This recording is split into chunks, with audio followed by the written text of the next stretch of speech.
So in this video we're going to look at modeling the fish tank, and on this particular one that I've done before there's a few things that I liked about it and a few things that I didn't quite like about it.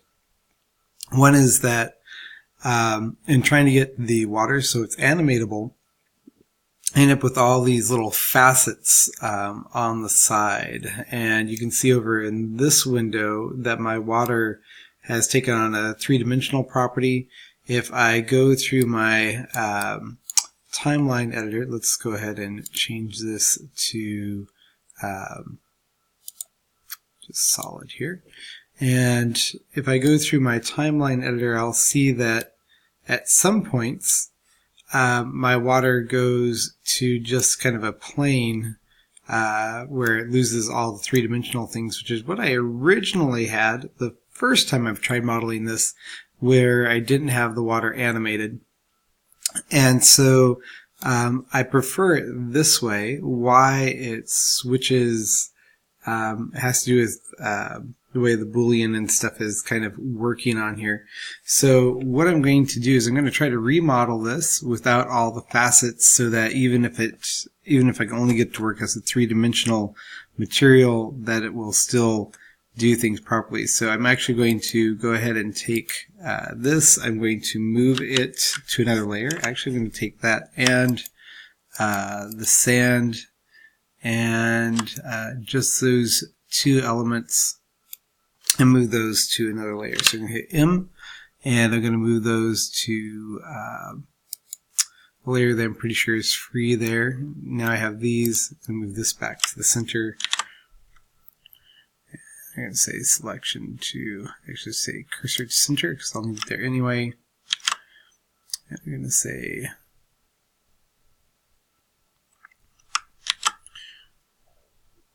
selection to cursor. There we go. Okay, so now what I'm going to do is I'm going to go ahead and add a cylinder, although I grabbed my table with this, and I actually want my table back in the other layer. The numbers on the top of the keypad, when you're in the viewport, those switch between layers, so you can see what's on your other layers just by cycling through the numbers. Pretty straightforward. Okay, so I'm going to go ahead and add a cylinder here. So I'm going to do Shift A, and I'm going to go down to where it says cylinder. And then I'm going to change some settings on the cylinder. I'm going to go ahead and change this to 64 vertices. I'm going to take the radius to 24, and I'm going to take the depth to 28, and I'm going to go down to where it says rotation. Make sure you're not on location, because if you do this on location, you'll displace your fish tank somewhere else. So I want to rotate it across the x-axis. So I'm going to do 90, enter.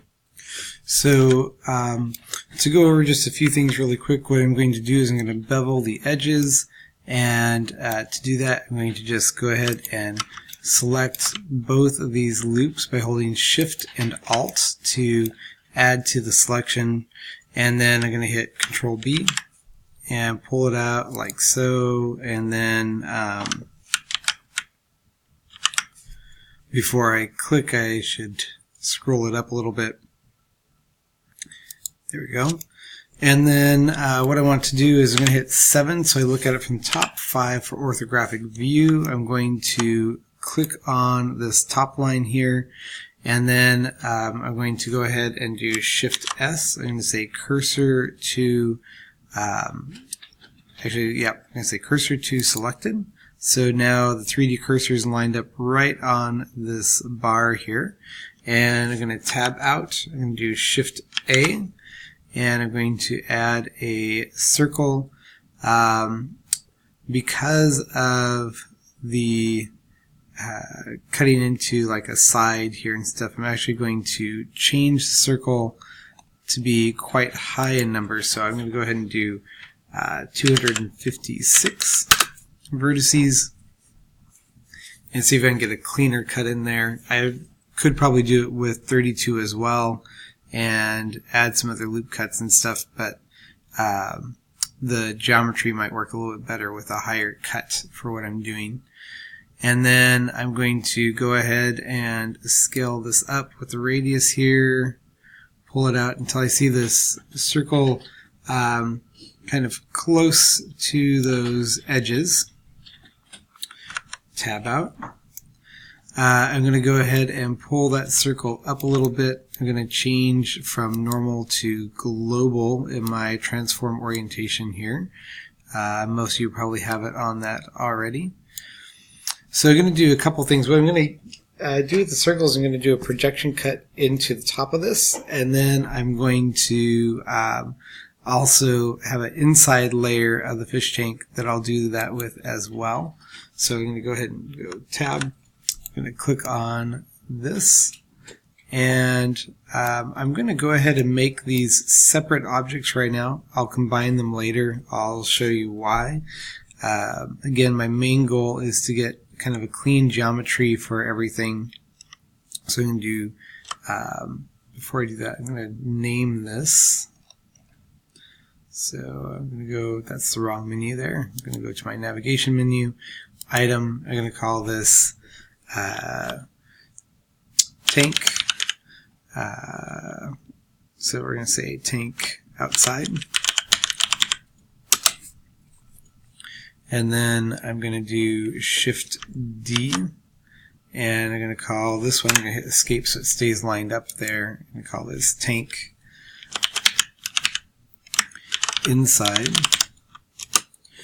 I'm going to hit S, and then I'm going to do 0.1, actually 0.95. Let's see how that looks. So basically the inside is 95% of the outside.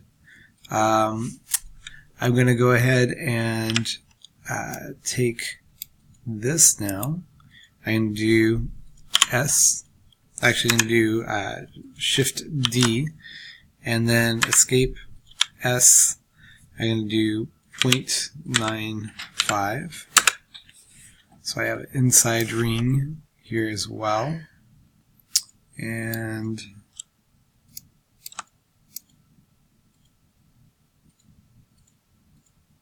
that looks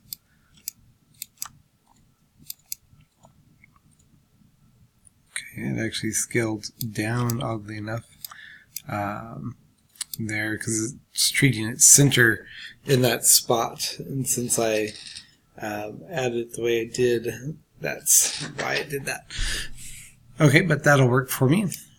And good. So I'm going to go ahead and select this outside ring. I'm going to select the fish tank.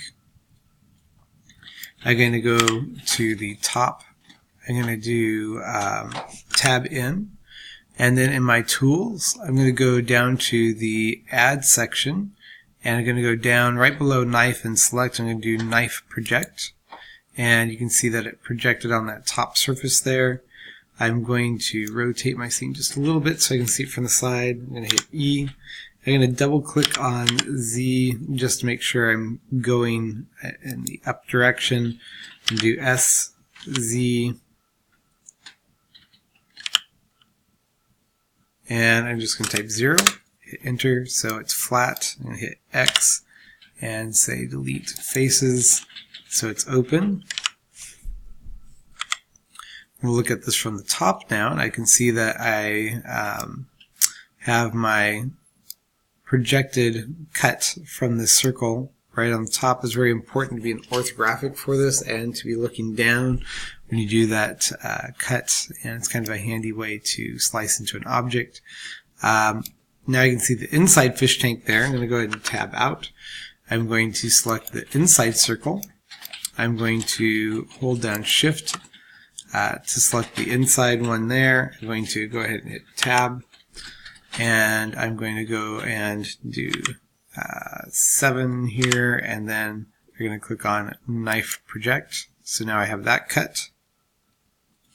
And I'm going to rotate a little bit. I'm going to hit E.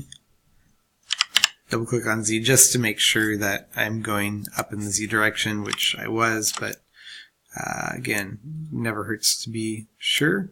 I can do SZ0, enter. So what I'm going to do is I'm going to take my table and I'm going to duplicate it, and I'm going to hit escape, and so I have this one as table.001. I'm going to pull it up just a little bit, and I'm going to use that to cut the inside tank. In my original one, I had the top of it at an angle, and I liked it at an angle for just appearance purposes. So to cut the bottom of this, I'm going to rotate it, and I want to look at my rotation over here as I do that to see what it looks like. I have both the inside and outside selected, I think. Let's double check. Yep. And so I'm going to go ahead and rotate those. They should have the same center here. I can hit Z just to see sideways, and that looks good. And so I'm going to hit R and Y. I'm just going to do slightly off angle. The reason I'm doing it this way is I can see on my rotation what angle that I'm going towards, because I want to get it back to that angle when I'm done. But what I can also do is I can say, well, if that's 23.6 and I like that one, then I could go with probably 24 and hit enter, so I have an easier number to remember, because when I finish this, I want to have it oriented back to where it was, just to make it really easy to extrude the tops, combine them, and do some work with them. But for now, I'm going to try to get rid of this bottom section here. And I'm using my table as the cutting surface for this. And let's go ahead and tab in here just for a moment. It's fairly flat though, so what I want to do is I might want to have something with a little bit of added geometry here for the bottom to work with, and I could do that with my table. I'm just doing Control R, and let's say let's do 25 cuts, and then escape. I'm going to do Control R here. I'm going to do 25 cuts and escape. And so now I have that cut up that way. I'm going to tab out. I'm going to take this one and I'm going to tab in. And I'm going to do 25 cuts as well on both sides.